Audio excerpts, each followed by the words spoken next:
আল্লাহু আকবার।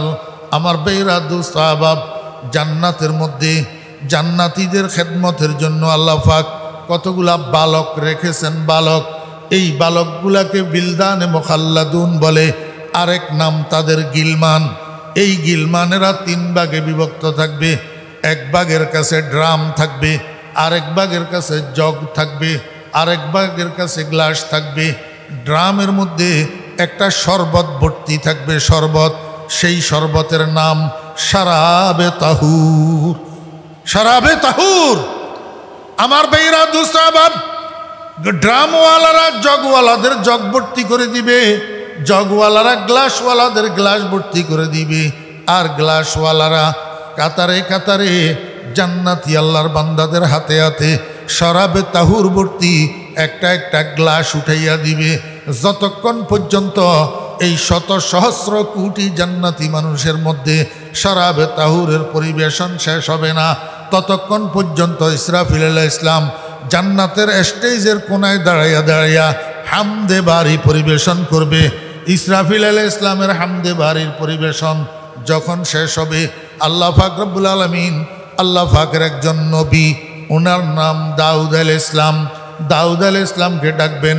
ডাকিয়া দাউদ আলাইহিস সালামকে বলবেন, ও দাউদ, তোমাকে আমি একটা সুললিত কণ্ঠ দিয়েছিলাম, যেই কণ্ঠ দিয়া তুমি জাবুর কিতাব তেলাওয়াত করতা, আর তোমার কণ্ঠে জাবুর কিতাবের তেলাওয়াত শোনার জন্য আকাশের উড়ন্ত পাখিগুলা তোমার ঘরের চালের উপরে আসি বসে যাইত, নদীর মাছগুলা নদীর কিনারায় কিনারায় লাগিয়ে থাকতো শুধু তোমার কণ্ঠে জাবুর কিতাবের তেলাওয়াত শোনার জন্য।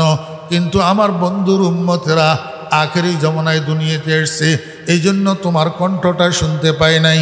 আজকে জান্নাতের এই মাহফিলের মধ্যে তুমি তোমার সুললিত কণ্ঠের দ্বারা আমার কোরআনের একটা সূরা আছে, সূরায়ে তাহা, এই সূরায়ে তাহাটা তেলাওয়াত করিয়া জান্নাতি বান্দাদেরকে শোনাও।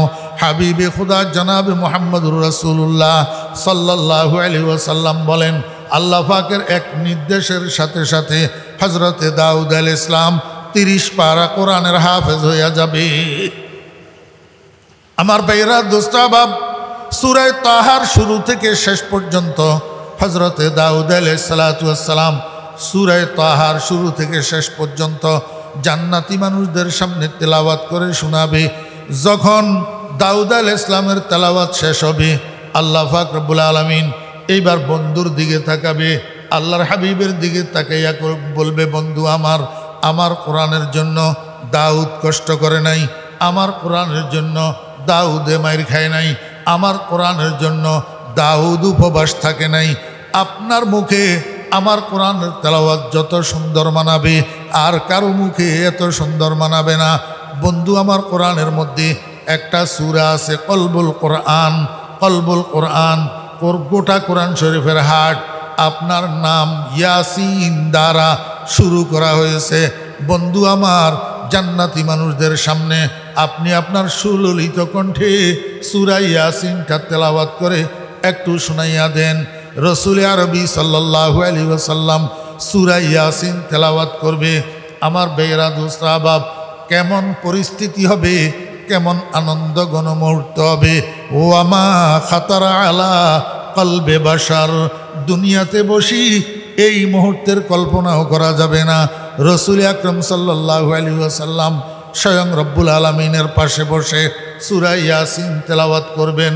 ও দোস্ত আহবাবেরা, হদর না, তদবীর না, তারতিলের সাথে, তারতিলের সাথে ঈদি শাবানের কেরাত শুনি আমরা আত্মহারা হইয়া যাই। এক এক নিঃশ্বাস কত লম্বা, কত সুন্দর তেলাওয়াত। আব্দুল বাসেতের কেরাত শুনি আমরা আত্মহারা হইয়া যাই। মুসলমান ভাইরা, কেমন হবে অবস্থা, কেমন হবে পরিস্থিতি, পরিবেশ জান্নাতের মাহফিলের মধ্যে যখন মুহাম্মদুর রাসূলুল্লাহ সাল্লাল্লাহু আলাইহি ওয়াসাল্লাম মা'আত-তারতিল সূরা ইয়াসিন শুরু থেকে শেষ পর্যন্ত পড়ে জান্নাতীদেরকে শোনাবেন।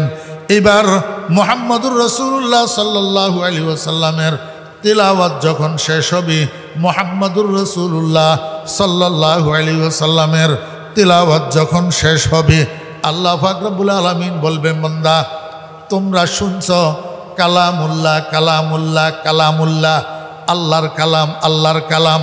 কিন্তু আল্লাহর মুখে তো আল্লাহর কালামের তেলাওয়াত কোনোদিন শুনো নাই। শুধু আমার রসুলের কথা বিশ্বাস করি, তোমরা বিশ্বাস করছো, ঈমান আনছ, কিন্তু আমার জবানে আমার কালামের তেলাওয়াত কোনোদিন শুনো নাই, আমাকে কোনোদিন দেখো নাই।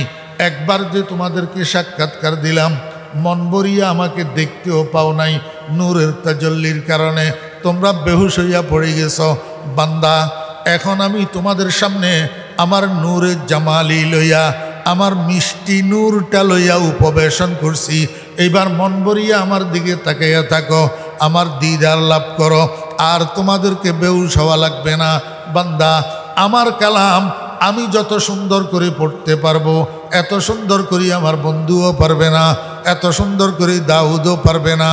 আমার কোরআন শরীফের মধ্যে, আমার কালামের মধ্যে একটা সূরা আছে, যেই সূরাটা কোরআন শরীফের অলংকার। কালান নবী সাল্লাল্লাহু আলাইহি ওয়াসাল্লাম, জিনাতুল কোরআনে সূরাতুর রহমান। আল্লাহু আকবার।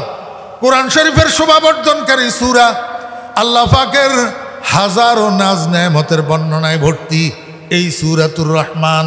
ও বেরা দোস্ত সাহাবাবেরা, আল্লাহ পাক রব্বুল আলামিন বলবেন, বান্দা, আজকের এই মাহফিলের মধ্যে আমি স্বয়ং তোমাদের সামনে আমার কালামের সূরায়ে রহমানটা তেলাওয়াত করে তোমাদেরকে শোনাবো। আল্লাহর হাবিব বলেন, আল্লাহ পাক রব্বুল আলামিন বলে, আমরা দুনিয়াতে সূরায়ে রহমানের তেলাওয়াত শুরু করি আর রহমান আল্লামাল কোরআন বলিয়া। সেদিন আহকামুল হাকিমিন রব্বুল আলামিন শুরুতে আরেকটা শব্দ ইজাফা করবেন, আনা। আনা জমিরে মুতাকাল্লিম, আনা অর্থাৎ আমি। আল্লাহ পাক নিজের দিকে এইভাবে ইঙ্গিত করে বলবেন, আনার রহমান আল্লামাল কোরআন। ও দুনিয়ার মানুষেরা, ও আমার বান্দারা, ও জান্নাতীরা, তোমরা আমার দিকে তাকাইয়া থাকো, আমার দিদার লাভ করো, আর আমার মুখে আমার কালামের তেলাওয়াত শুনো। আনার রহমান, আমি সেই রহমান। রহমান সম্পর্কে তোমরা যে শুনেছ, আমি সেই রহমান। জায়গায় জায়গায় আর রহমানির রহিম, আর রহমানির রহিম, জায়গায় জায়গায় রহমান রহমান শুনছ, বলছ, কিন্তু রহমানকে দেখো নাই। আমি সেই রহমান। আমার ভাইয়েরা, দোস্ত আহবাব, এই হইল আল্লাহ পাক রব্বুল আলামিনের চূড়ান্ত দিদার। এইখানে মাকআদে সিদকের মধ্যে জান্নাতি মানুষেরা চূড়ান্তভাবে মন ভরিয়া আল্লাহ পাকের দিদার লাভ করবে। এই জন্য আল্লাহ পাক রব্বুল আলামিন বলেন, ফামান কানা ইয়ারজু লিকা রাব্বিহি ফালইয়ামাল আমালান সালিহা ওয়ালা ইউশরিক বিইবাদাতি রাব্বিহি আহাদা। ও দুনিয়ার মানুষেরা, তোমরা যদি তোমার রবের সাথে সাক্ষাৎ প্রত্যাশী হও, তোমার রবের সাথে সাক্ষাৎ করার আশা পোষণ করো, তাহলে তোমাকে দুইটা কাজ করতে হবে। একটা দৌড়বা আর একটা সারিবা। দৌড়বা কি? আমালান সালেহা। দুনিয়ার মধ্যে যতদিন বাঁচবা আমলে সালেহ করবা, আমলে সালেহ। আমলে সালেহ কাকে বলে? আমার বেরাদু সাহাবাব, আমলে সালেহ ওই সমস্ত কাজের নাম যেই কাজগুলা মুহাম্মাদুর রাসূলুল্লাহ সাল্লাল্লাহু আলাইহি ওয়াসাল্লাম নিজে করেছেন, অথবা মুহাম্মাদুর রাসূলুল্লাহ সাল্লাল্লাহু আলাইহি ওয়াসাল্লাম করার জন্য নির্দেশ দিয়েছেন, অথবা কোনো সাহাবী নবীজির সামনে করেছেন, নবীজি মৌন সমর্থন দিয়েছেন, বাধা দেন নাই। এই তিন প্রকার কাজের নাম আমলে সালেহ। রসুল আকরম সাল্লাল্লাহু আলাইহি ওয়াসাল্লাম যেটা করছেন সেটা আমলে সালেহ, সেটা নেক আমল। নবীজি যেটা করার জন্য নির্দেশ দিয়েছেন সেটা আমলে সালেহ, নেক আমল। যেটা নবীজির সামনে করা হয়েছে, নবীজি নিষেধ করেন নাই, সেটা আমলে সালেহ, নেক আমল। আল্লাহ কয়, বান্দা, আমার দিদার যদি চাও, আমার সাথে সাক্ষাৎ যদি চাও, আমার মোলাকাত যদি চাও, তাহলে তোমাকে অবশ্যই জান্নাতে যাইতে হবে। আর জান্নাতে যাইতে হইলে তোমাকে আমলে সালেহ করতে হবে, নেক আমল করতে হবে। আমার বেরাদু সাহাবাব, আরেকটা কাজ তোমাকে ছাড়তে হবে, ওয়ালা ইউশরিক বিইবাদাতি রাব্বিহি আহাদা। তোমার রবের ইবাদতের মধ্যে অন্য কাউকে তুমি অংশীদার বানাইতে পারবে না। খবরদার, সিজদা আল্লাহ পাকের ইবাদত, সিজদা আল্লাহ পাকের ইবাদত, সিজদা আল্লাহ পাকের ইবাদত। কোনো গায়রুল্লাহর জন্য সিজদা করতে পারিবা না। জিন্দা হোক আর মুর্দা হোক, কোনো জিন্দা পীরের কদমে সিজদা করতে পারিবা না, কোনো মুর্দা পীরের কবরে সিজদা করতে পারিবা না। যদি সিজদা করো তাহলে তুমি মুশরিক হইয়া যাইবা। আমার বেরাদু সাহাবাব, একটু মনোযোগ সহকারে শোনেন। আল্লাহ বলছেন ওয়ালা ইউশরিক বিইবাদাতি রাব্বিহি আহাদা। আল্লাহর ইবাদতের মধ্যে অংশীদারিত্ব করা যাবে না, শরিক বানানো যাবে না। এই শিরিকের মধ্যে দোনো প্রকারের শিরিক ঢুকা আছে, শিরকে জলি আর শিরকে খফি। শিরকে জলি তো বাহ্যিকভাবে আমরা যে গায়রুল্লাহর সেজদা দিই, গায়রুল্লাহর পূজা করি, দেবদেবী পূজা করি, মূর্তি পূজা করি, চন্দ্র সূর্য পূজা করি, তুলসী গাছ পূজা করি, গরু পূজা করি, গরুর গোবর পূজা করি, এইটা হইল স্পষ্ট শিরিক, শিরকে জলি। আর একটা শিরিক আছে শিরকে খফি, অস্পষ্ট শিরিক, যেটাকে দুনিয়ার মানুষের শিরিক মনে করে না। আল্লাহর হাবিব জনাব রাসূলুল্লাহ সাল্লাল্লাহু আলাইহি ওয়াসাল্লামের ইরশাদ করেন, ইন্না আখওয়াফা মা আখাফু আলা উম্মতি আশ-শিরকুল খফি। কিলা ওয়া মা শিরকুল খফি ইয়া রাসূলুল্লাহ? ক্বালা আর-রিয়া আও কামা ক্বালা an-নাবিয়্যু আলাইহিস সালাতু ওয়াস সালাম। আল্লাহর হাবিব বলেন, আমি দুনিয়ার থেকে যাওয়ার পরে আমার উম্মতের জন্য যেই কাজটার জন্য আমার বেশি ভয় হয় সেই কাজটা হইল শিরকে খফি, অস্পষ্ট শিরিক, অস্পষ্ট শিরিক। আল্লাহর হাবিব বলেন আমার উম্মত বেশিরভাগ এই অস্পষ্ট শিরিকের মধ্যে মুবতালা হইয়া যাবে। সাহাবী জিজ্ঞাসা করেন, মা শিরকুল খফি ইয়া রাসূলুল্লাহ? হে আল্লাহর রাসূল, শিরকে খফিটা কি? ক্বালা রাসূলুল্লাহ সাল্লাল্লাহু আলাইহি ওয়াসাল্লাম, আর রিয়া।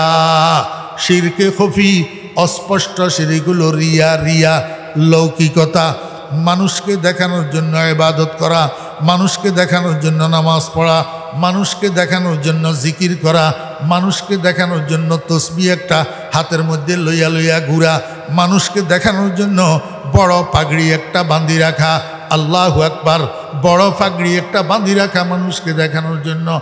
আর আল্লাহর বান্দাদেরকে সচরাচর খুন করা, আল্লাহর বান্দাদের উপরে। মনোযোগ আসেনি ভাই? বুখারী শরীফ জিলদে সানি কিতাবুল মাগাজি, রসুল আকরম সাল্লাল্লাহু আলাইহি ওয়াসাল্লাম কোনো ইসলামী সৈন্য দল পাঠানোর সময় উনাদেরকে হেদায়েত দিতেন, দিক নির্দেশনা দিতেন। ও মুসলমানেরা, খবরদার, সূর্য উদয় হওয়ার আগে প্রতিপক্ষের উপরে হামলা করিবা না, অন্ধকারের মধ্যে হামলা করিবা না। আল্লাহু আকবার। পিছনের দিক থেকে অজান্তে হামলা করবা না, কোনো মহিলার উপরে আক্রমণ করবা না, কোনো শিশুর উপরে আক্রমণ করবা না, কোনো বয়োবৃদ্ধদের উপরে আক্রমণ করবা না। আল্লাহর হাবিবের হেদায়েত, আল্লাহর হাবিবের দিক নির্দেশনা। এখন আমাদের দেশে অবস্থা কি হইল আমার ভাইয়েরা, দোস্তাবাব? রাত্রের 2টার সময় আরেক মসজিদের থেকে রওনা দিতেছে টঙ্গীর ময়দানের দিকে। রাত্রের 2টার সময় আরেক মসজিদের থেকে রওনা দিতেছে টঙ্গীর ময়দানের থেকে। যাওয়ার সময় আরেকজনকে বলি যেতেছে জেহাদের ময়দানে যাইতেছি, বাঁচি আসলে গাজী, মরে গেলে শহীদ। আমার ভাইয়েরা, দোস্তাবাব, আশ্চর্য লাগে আমার কাছে। ফরিদুদ্দিন ফালতু কথা বলে না, আমি দলিল ছাড়া কথা বলি না, একদম বাস্তব কথা যেটা বলতেছি। ঢাকার একটা মসজিদের থেকে রাত্রে 2টার সময়, আল্লাহু আকবার, এই কিরিজ মিরিজ দামা চুরি লইয়া টঙ্গীর ময়দানের দিকে রওনা হইছে। যাওয়ার সময় আরেকজনকে বলি যেতেছে জেহাদের ময়দানে যাইতেছি, বাঁচি আসলে গাজী, মরে গেলে শহীদ। ও ভাইয়েরা, দোস্তাবাব, কোন জেহাদের মধ্যে সাহাবায়ে কেরামেরা দুশ্মনের উপরে অন্ধকারে আক্রমণ করছিল, অজান্তে আক্রমণ করছিল। তো তোমরা কোন জেহাদ করতেছ? কতগুলা ইমানদার মুসলমান, মান সাল্লা সালাতানা ওয়াস্তাকবালা কিবলাতানা ওয়া আকালা যবিহাতানা ফাযালিকাল মুসলিম আল্লাযী লাহু জিম্মাতুল্লাহি ওয়া জিম্মাতু রাসূলি। আল্লাহর হাবিব দেওয়া নাই। তো তোমরা যে যাইয়া রাত্রে 3টার সময় এই নিরস্ত্র ঘুমন্ত কতগুলা মানুষের উপরে, এগুলা তো মুসলমান, এগুলাকে তো কাফের বলা যাবে না, মুরতাদ বলা যাবে না, মুনাফেক বলা যাবে না। তোমরা এই নিরস্ত্র ঘুমন্ত কতগুলা মোবাল্লেগের উপরে এইভাবে যে আক্রমণ চালাইলা, শহীদ করে দিলা। আহত করলা, আমাকে একটু বুঝাও না, এটা কার অনুসরণে জেহাদ করতেছ? এটা তো মুহাম্মদুর রাসূলুল্লাহ সাল্লাল্লাহু আলাইহি ওয়াসাল্লামের জেহাদ নয়, রাসূল আকরাম সাল্লাল্লাহু আলাইহি ওয়াসাল্লামের জেহাদ না তো। রাসূল আকরাম সাল্লাল্লাহু আলাইহি ওয়াসাল্লামের জেহাদের মধ্যে রাত্রের অন্ধকারে আক্রমণ নাই, অজান্তে পিছনের দিক থেকে আক্রমণ নাই, মহিলাদের উপরে আক্রমণ নাই, বুড়াদের উপরে আক্রমণ নাই, শিশুদের উপরে আক্রমণ নাই। আল্লাহর হাবিব জনাব রাসূলুল্লাহ সাল্লাল্লাহু আলাইহি ওয়াসাল্লাম বলেন, আল মুসলিমু মান সালিম আল মুসলিমুনা মিন লিসানিহি ওয়া ইয়াদিহি। তোমরাও মুসলমান, তারাও মুসলমান। নবীজি বলেন, প্রকৃত মুসলমান, পরিপূর্ণ মুসলমান ওই ব্যক্তি যার মুখের অত্যাচার থেকে, যার হাতের অত্যাচার থেকে আরেকজন মুসলমান নিরাপদ থাকে। ও সাতপন্থী ভাইয়েরা, আমার এতাতি ভাইয়েরা, বুকে হাত দিয়ে একটু বলো না, তোমার হাতের অত্যাচার থেকে, তোমার মুখের অত্যাচার থেকে এই টঙ্গীর ময়দানের নিরীহ নিরস্ত্র মোবাল্লেগ গুনাহ নিরাপদ রইল কিনা, নিরাপদ রইল কিনা? হয় তুমি তোমারটাকে জিতার জন্য তুমি তাদেরকে কাফের বলো না, কাফের। টঙ্গীর ময়দানে যাদের উপরে আক্রমণ করছো তারা কাফের নাকি? আল্লাহু আকবার। যদি তাদেরকে কাফের মনে করো, প্রকৃত পক্ষে যদি তারা কাফের না হয়, তাহলে এই কুফর 40 দিন আকাশে ঘুরিয়া তোমার মাথার উপরে পড়বে। মনে রাখবা, আল্লাহ মাফ করুক, মরণের সময় ঈমান নসিব হইবে না। আল্লাহু আকবার। আমার ভাইরা, দোস্ত আহবাব, রাসূল আকরাম সাল্লাল্লাহু আলাইহি ওয়াসাল্লাম, মনোযোগ আসেনি? রাসূল আকরাম সাল্লাল্লাহু আলাইহি ওয়াসাল্লাম হাদিস শরীফের মধ্যে ইরশাদ করেছেন, ইত্তাবিউস সাওয়াদ আল আযম ফাইন্নাহু মান শুজ্জা শুজ্জা ফিন্নার আও কামা ক্বালান নবী আলাইহিস সালাতু ওয়াস সালাম। আল্লাহর হাবিব বলেন, ও আমার উম্মতেরা, একটা সময় আসবে তোমরা যাদেরকে অনুসরণ করো, তোমরা যাদের পিছনে ইক্তেদা করো, এই উলামায়ে কেরামের মধ্যে বিভাজন সৃষ্টি হবে, উলামায়ে কেরামের মধ্যে বিভক্তি সৃষ্টি হবে, উলামায়ে কেরাম 2 দল হইয়া যাবে। তখন তুমি বিভ্রান্তির কবলে পড়বা, তুমি কোন দল আলেমের অনুসরণ করিবা, কোন দল আলেমের মধ্যে যাইবা। আমার ভাইরা, দোস্ত আহবাব, আপনারা তো বলেন সাদ সাহেব আলেম, আমাদের দলেও আলেম আছে, আমি অস্বীকার করি না। তোমাদের দলে আলেম আছে, আমি অস্বীকার করি না। কিন্তু আপনি বুকে হাত দিয়া বলেন, আপনার দলে আলেম 100 জনের মধ্যে কয়জন? আর উলামায়ে কেরামের দলে আলেম 100 জনের মধ্যে কয়জন? আপনাদের দলে, সাদপন্থীদের দলে 100 জনের মধ্যে 5 জন হয়তো আলেম আছে, 5 জনও নাই। তারপরেও আমি বলবো 100 জনের মধ্যে 5 জন আলেম, বাকি 95 জন আলেম। শুধু বাংলাদেশের নয়, বাংলাদেশে যেমন, ইন্ডিয়াও তেমন, পাকিস্তানেও তেমন। শতকরা 95 জন আলেম সাদ সাহেবের বিরুদ্ধে, 5 জন সাদ সাহেবের পক্ষে। এমত অবস্থায় আপনি কাদের অনুসরণ করবেন? আপনি বিভ্রান্ত হবেন না। রাসূল আকরাম সাল্লাল্লাহু আলাইহি ওয়াসাল্লাম সমাধান দিয়ে গেছেন। আল্লাহর হাবিব বলেন, ইত্তাবিউস সাওয়াদ আল আযম। ও আমার উম্মতের সাধারণ মানুষেরা, আলেমদের মধ্যে যখন বিভক্তি হবে, আলেমদের মধ্যে যখন 2 দল হবে, তুমি দেখবা কোন দলে আলেমের সংখ্যা বেশি, কোন দল আলেমদের বড় দল, সেই দলের অনুসরণ করো, সেই দলের সাথে থাকো, সেই দলের সাথে থাকো। আপনারা যদি প্রশ্ন করেন, হুজুর বড় দলে না বলছে বড় দল সাওয়াদে আজম, আপনি আলেম ঢুকাইলেন কোথার থেকে? আমার মাদ্রাসার ছাত্র ভাইয়েরা বুঝবে, আপনারাও বুঝবেন একটু খেয়াল করলে।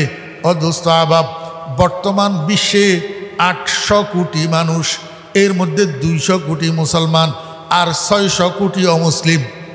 600 কোটি অমুসলিম। তাহলে মুসলমানের সংখ্যা বেশি না অমুসলিমের সংখ্যা বেশি? বড় দল মুসলমানের দল না অমুসলিমের দল? এখনো আমাদের বাংলাদেশে আপনি যদি জরিপ করেন, কাফের মুশরিক বাদ দিলাম, মুসলমানদের মধ্যে যদি জরিপ করেন, নামাজির সংখ্যা বেশি না বেনামাজির সংখ্যা বেশি? নামাজির দল বড় না বেনামাজির দল বড়? তাহলে রাসূল আকরাম সাল্লাল্লাহু আলাইহি ওয়াসাল্লাম বললেন, তোমরা বড় দলের অনুসরণ করো, তার মানে বেনামাজিদের অনুসরণ করি, তুমিও বেনামাজি হইয়া যাও। এই কথা নাকি? এই কথা তো তাহলে হাদিসের অর্থ কি? ও ভাইয়েরা, দোস্ত আহবাব, আস-সাওয়াদের উপরে যে আলিফ লাম আছে, এই আলিফ লাম আউযে মুজাফিলাই, এই আলিফ লাম আউযে মুজাফিলাই। আমার ভাইরা দোস্ত আহবাব, ইত্তাবিউস সাওয়াদাল আযম, আয় ইত্তাবিউ সাওয়াদাল উলামাইল আযম, সাওয়াদাল উলামাইল আযম। তোমরা যখন দেখবা তোমাদের অনুসরণীয় অনুকরণীয় তোমাদের মুক্তাদা তোমাদের ইমাম আলেমেরা যখন দুই ভাগ হইয়া গেছে, তখন তুমি আলেমদের বড় দলের সাথে থাকো, বড় দলের থেকে বিচ্ছিন্ন হইও না। রসুল আরবি সাল্লাল্লাহু আলাইহি ওয়াসাল্লাম বলেন, যদি দলচ্যুত হও, যদি দল বিচ্ছিন্ন হও, রাখাল 100টা ছাগল নিয়ে মাঠে যায় চরানোর জন্য, সবগুলা ছাগলকে দলবদ্ধ করে রাখার চেষ্টা করে। কারণ একটা ছাগল দুইটা ছাগল যদি পিছনে যদি ছুট পড়ে, সেটার উপরে বাঘে আক্রমণ করি, বাঘে ছাগল ধরি জঙ্গলে নিয়ে যায়, জঙ্গলে নিয়ে খাইয়া ফেলে। আল্লাহর হাবিব কয়, উম্মত খবরদার, ছোট্ট দলের সাথে যাইয়া দলচ্যুত হইও না, বড় দলের থেকে বিচ্ছিন্ন হইও না।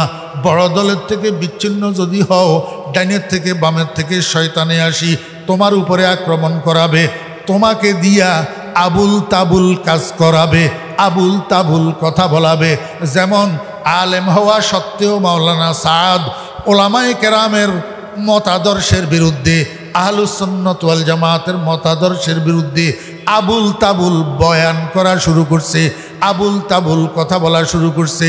দারুল উলুম দেওবন্দের ওলামায়ে কেরামরা উনারে টোকা দিছে, সতর্ক করছে।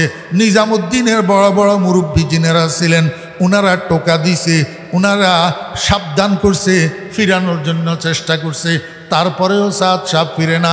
নিশ্চয় বোঝা গেছে ওই যে বাঘে আক্রমণ করছে, দলচ্যুত হওয়ার কারণে শয়তানে আক্রমণ করাইয়া উল্টা পাল্টা কথা বলাইতেছে।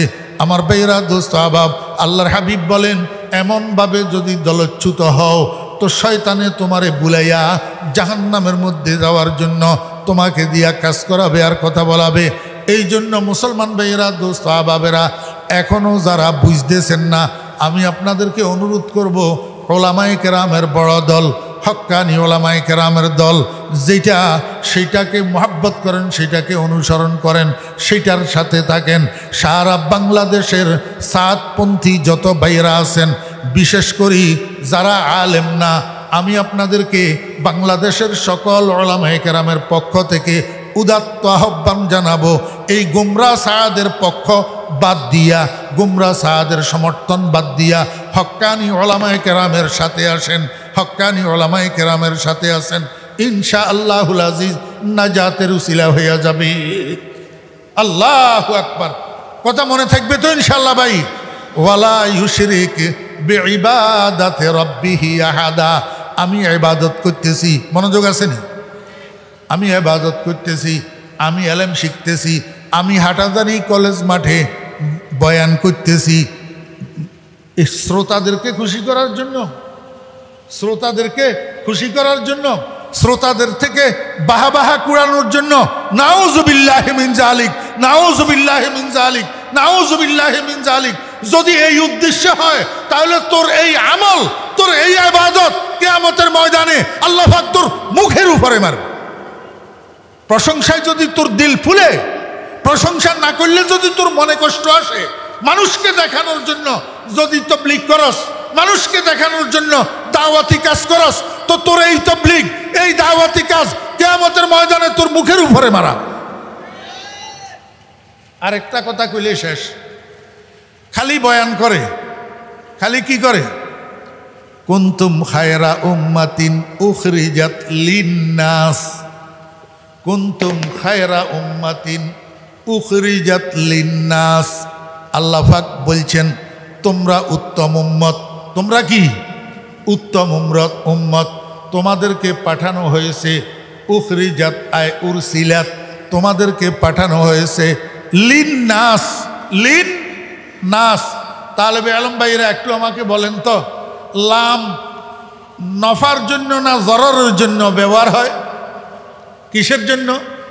নফার জন্য। আলা ব্যবহার হয় কিসের জন্য? জররের জন্য। আদউ লাকা আর আদউ আলাইকা, দোনোটার মধ্যে বেশ কম আছে না নাই? একটা নেক দোয়া আর একটা বদ দোয়া। তো আল্লাহ কয় উখরিজাত লিন্নাস, আয় লে নফইন নাস, লে নফইন নাস। তো আপনারা যে টঙ্গীর ময়দানে রাত্রে 3টার সময় আক্রমণ করি এতগুলা মানুষ শহীদ করে দিলেন, এতগুলা মানুষকে আহত করে হসপিটালে পাঠাইলেন, আপনি কি লিন নাস আছেন না আলান নাস হয়েছেন? তো তাহলে খায়রে উম্মত নিনা শর্রে উম্মত, কিসের গোড়ার ডিমার ওয়াজ করেন আবার নিজেকে মোবাল্লেগ দাবি করেন?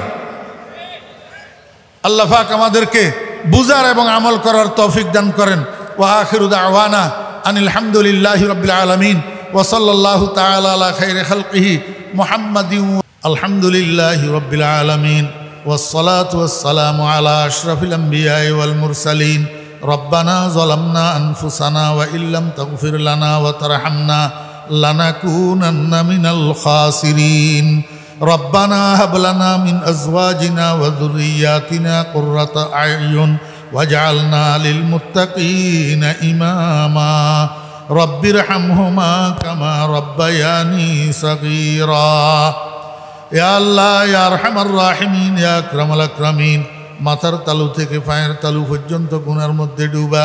ইয়া আল্লাহ জীবনের সমস্ত গুনাহগুলা দয়া করে মাফ করে দেন।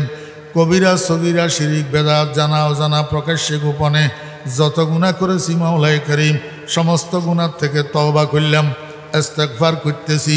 নাস্তাগফিরুকা ওয়া নাতুবু ইলাইকা ইয়া রাব্বি, নাস্তাগফিরুকা ওয়া নাতুবু ইলাইকা ইয়া রাব্বি, নাস্তাগফিরুকা ওয়া নাতুবু ইলাইকা ইয়া রাব্বি। আল্লাহুম্মা ইন্না নুকিররু বিযুনুবিনা ওয়া নাতায়াক্কানু বিআন্না লানা রাব্বান লা ইয়াগফিরুয যুনুবা ইল্লা আনতা ফাগফির লানা যুনুবানা ইয়া রাব্বানা। ইয়া আল্লাহ জীবনের গুনাহগুলোকে মাফ করে দেন। ইয়া আল্লাহ, আয় আল্লাহ মওতের ঘন্টা বাজার আগে আগে আমাদেরকে গুনাহ থেকে ফাকসাব করে দেন। ইয়া আল্লাহ, ইয়া আল্লাহ সামনের হায়াতটার মধ্যে আমাদেরকে তওবায়ে নসুহা নসিব করে দেন, গুনাহ থেকে বাঁচি থাকার তৌফিক দান করেন, আপনার হাবিবের সুন্নতের উপরে জীবন কাটানোর তৌফিক দান করেন। ইয়া আল্লাহ ইয়া আরহামার রাহিমিন ইয়া আকরামাল আকরামিন। ইয়া আল্লাহ 2 দিন ব্যাপী আলামিন ফাউন্ডেশনের এই মাহফিলকে কবুল ফরমান। ইয়া আল্লাহ এত বড় আয়োজন, লক্ষ লক্ষ টাকা খরচ, যদি আপনি কবুল না করেন তো 2 পয়সার মূল্যও নাই। ইয়া আল্লাহ দয়া করে মেহরবানি করে এই মাহফিলটাকে কবুল ফরমান। ইয়া আল্লাহ আলামিন ফাউন্ডেশনকে কবুল ফরমান। ইয়া আল্লাহ আলামিন ফাউন্ডেশনের সদস্যদেরকে কবুল ফরমান। ইয়া আল্লাহ টাকা দিয়া, পয়সা দিয়া, শ্রম দিয়া, সময় দিয়া, সমর্থন দিয়া এই মেহনত যারা আয়োজন করেছেন আল্লাহ উনাদের দুনিয়া আখিরাত আবাদ করে দেন। ইয়া আল্লাহ উনাদের হায়াতের মধ্যে বরকত দান করেন, রিজিকের মধ্যে বরকত দান করেন, ইলমের মধ্যে বরকত দান করেন, আমলের মধ্যে বরকত দান করেন, ঈমানের মধ্যে বরকত দান করেন। ইয়া আল্লাহ আলামিন ফাউন্ডেশন হাটাজারিকে আসমানি জমিনি বলা মুসিবত থেকে, ইয়া আল্লাহ হাসদিনের হাসদের থেকে, জালেমের জুলুমের থেকে আয় আল্লাহ হেফাজত ফরমান। ইয়া আল্লাহ ইয়া আরহামার রাহিমিন। ইয়া আল্লাহ আমাদের মুরব্বিয়ানে কেরামেরা ইয়া আল্লাহ হাটাজারির মকবরায় হাবিবিয়ার মধ্যে, নানুপুরের মকবরায় সুলতানিয়ার মধ্যে শুইয়া রয়েছেন। ইয়া